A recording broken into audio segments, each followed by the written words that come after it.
sedikit ingin berbagi kesaksian Bapak Ibu di sini dan rekan-rekan. Kemarin saya melakukan puasa karena ada beban berat. Beban berat mendoakan bangsa dan negara, mendoakan teman-teman yang mengalami masalah, mendoakan pelayan-pelayan Tuhan. Dan sedihnya Bapak Ibu, itu terus sampai malam. Karena kemarin itu banyak sekali curhatan-curhatan masuk ke dalam saya. Ada yang mengatakan sampai gak kuat, mau bunuh diri. Ada yang mengatakan saya benar tapi kok diginikan. Tapi saya kok begini. Semulanya sudah saya tabur firman, tapi memang gak cukup hanya diberi firman dan nasihat. Saya harus bertindak, mendoakan sesuai di Yesaya 58, bahwa puasa yang benar yaitu memerdekakan orang yang dalam tawanan, orang yang dalam kuk atau berbeban berat. Dengan demikian terang kita bercahaya. Itulah yang mendasari saya untuk berpuasa, melepaskan teman-teman yang berbeban berat. Tetapi gak cukup begitu Bapak Ibu ya. Ketika saya dicurhatin, saya masuk ke perasaan teman-teman. Saya ikut menangis, saya ikut bersedih. Dan itu kebawa. Sampai malam pun juga. Bahkan bangun tidur pagi tadi itu pun juga. Saya pun juga ada sedikit khawatir kan. Bangun tidur rasanya rasa beban berat itu ada dalam hati.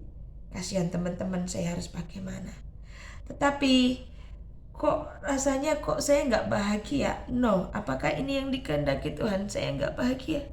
Artinya kalau saya nggak bahagia, saya nggak percaya Tuhan. Ditambah ada sedikit kekhawatiran tentang namanya kita dagang ya Bapak Ibu ya. Ketika dagang saya mengalami sedikit masalah gitu, beberapa hari ini penghasilan sangat menurun sekali. Ada sedikit kekhawatiran, itu yang menambah saya. Namun firman Tuhan pun mengingatkan saya, tapi gak berhenti sampai di situ juga. Entah mengapa, rasa beban itu banyak sekali dalam hati. Terutama beban teman-teman. Berat rasanya, gak mampu rasanya memikul ini. Kalau masalah makan, minum, pakai, saya yakin Tuhan pelihara, karena burung di udara Tuhan pelihara. Ya sesekali ada kekhawatiran, tetapi kita memiliki pedang roh, yaitu firman Allah, sehingga saya gak khawatir kembali. Saat khawatir muncul, saya gunakan perisai iman. Saat khawatir muncul, saya gunakan senjata Allah, yaitu berkasutkan kerelaan memberitakan Injil, sehingga iblis itu bisa saya tolak. Namun ini yang sekali tadi pagi-pagi itu habis doa pagi gitu ya. Habis doa pagi, saya kok rasanya sedih banget. Rasanya gak ketulungan. Memikirkan beban teman-teman itu sedih banget. Rasanya saya itu mau lari, saya mau kabur. Tuhan, saya mau kabur, ini saya gak kuat membangun beban seperti ini. Saya mau kabur, saya gak kuat Tuhan. Siapa saya Tuhan memikirkan beban yang berat ini? Gak mampu. Masalah saya aja kadang-kadang gak saya pikir Tuhan. Mikirin masalah orang lain seberat ini, gak mampu Tuhan. Lalu saya buka-buka buku. Saya bukan buku, saya buka-buka HMB saya. Kalau saya sedih kayak begini, ini mempengaruhi karakter saya kepada suami dan anak saya. Enggak benar. Harus dibereskan. Karena yang saya tahu, Tuhan mau kita itu sukacita. Yang Tuhan mau kita itu percaya. Akhirnya apa? Saya buka Alkitab. Saya cari sukacita. Ketemulah ayat firman Tuhan di Nehemia 8 ayat 10b. Mengatakan demikian. Janganlah bersusah hati, sebab sukacita karena Allah itu adalah perlindunganmu. Saya ulang, Nehemia 8 ayat 10. Jangan kamu bersusah hati. Tuhan mengatakan kepada saya, jangan kamu bersusah hati. Sebab sukacita karena Allah itulah perlindunganmu. Wah, saya langsung dingin Bapak Ibu. Saya langsung sukacita Bapak Ibu dengar firman ini. Gak hanya ini, saya cari ayat-ayat pendukung-pendukung yang lainnya tentang sukacita-sukacita yang antara lain. Orang-orang yang kukasihi bersukacita karena kebaikan Tuhan. Lah saya kan mengatakan bahwa Tuhan itu kan baik. Berarti saya harus bersukacita. 2 Tawarikh pasal 6 ayat 40c. Dan di Mazmur 5 ayat 11, tetapi kamu, orang yang berlindung kepadamu, akan bersukacita. Mereka akan bersorak-sorai selama-lamanya, karena engkau akan bersukaria, orang-orang yang mengasihi namamu. Saya ulang lagi.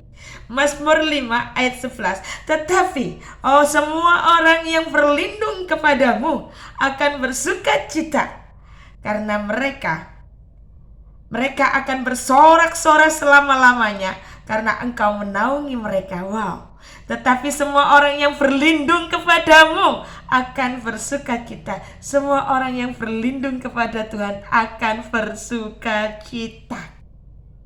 Mereka akan bersorak-sorai selama-lamanya, karena engkau menaungi mereka.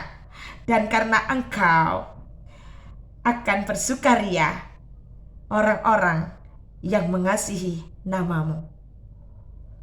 Wah, saya dengar firman ini. Gak hanya itu Bapak Ibu, saya baca lagi, saya tambahin. Mazmur 16 ayat 11. Engkau memberitahukan kepadaku jalan kehidupan. Di hadapanmu ada sukacita berlimpah-limpah.